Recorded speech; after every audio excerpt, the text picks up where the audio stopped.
Shit, this past year I did a tour in 2018. I did a tour with Dizzy Wright to start off the year, which was really eye-opening. You know, Dizzy's a great dude. He's like the nicest dude in the industry. Super down to earth, was giving me all sorts of pointers. Anything I asked for, he would help me out. And then he has his tour manager, Brian Buckley, who's actually the guy that just kind of keeps me connected with all these guys. Super dope guy, down to earth. He really believes in me and like really believes in my hustle and things like that. So going out on the road with Dizzy was awesome. Like that was my first time like opening up for somebody where we were getting, you know, 100+ crowds every night, you know what I'm saying, rather than, you know, hit here, miss there.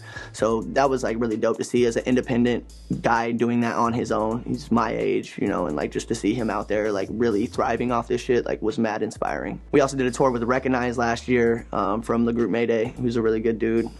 He's looked out for me since the days I was working with Murs. Like that's where we first met, so we kind of came back full circle. There's a guy named One Ton from a group called Potluck from California, and he helped me book a lot of my own headlining tour this summer. And after that I went on tour with them, opened up for them, and that was a smaller tour. You know, it was 30 to 50 people by the time I was on stage, you know, because I was the opener, so a lot of times it's not the full crowd by the time you get in there. You know, going out with him as well was another, like, so I did this big run with Dizzy, and then you kind of go back and you get to see both sides of the spectrum of being an independent artist when, you know, okay, so he's part of this group called Mayday, but he also is building his own lane for himself. So you see, you know, he's somebody that I look up to, but he's still working his ass off to get there. And then you see, you know, sometimes these people that, you know, are just in that perfect moment or whatever, and they're just have that momentum and they're just riding on it, you know. So then we went back and I did a tour with Jaron Benton, which was very similar to the Recognize tour. You know, it's like kind of like he's really just building his own name, getting back on the road, putting out new music and things like that. So really trying to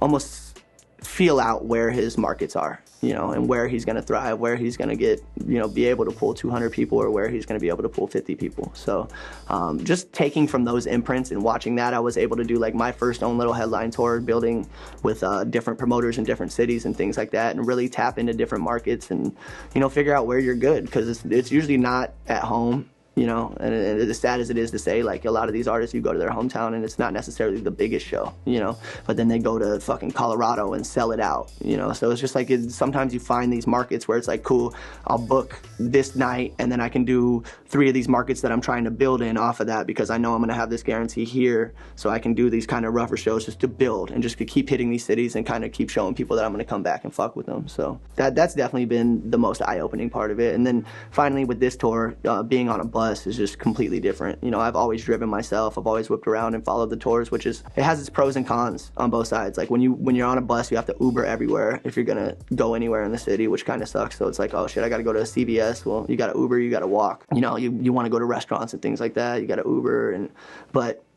And then you're also surrounded by, you know, 8 other people that, you know, you may be strangers, you may not have met before, and you're living in these closed quarters. Everybody's walking on eggshells. But this tour has really been great. Like, it's really a mature crew, you know, with the Exhibit, and then with Demrick and Hoppa, who I've known for a while. Those are like my bros. So like getting in with them and then them kind of like introducing me to Exhibit and the team kind of helped out a lot in that sense, you know. And I'm just kind of learning, you know, just trying to see how the game really is played on this level.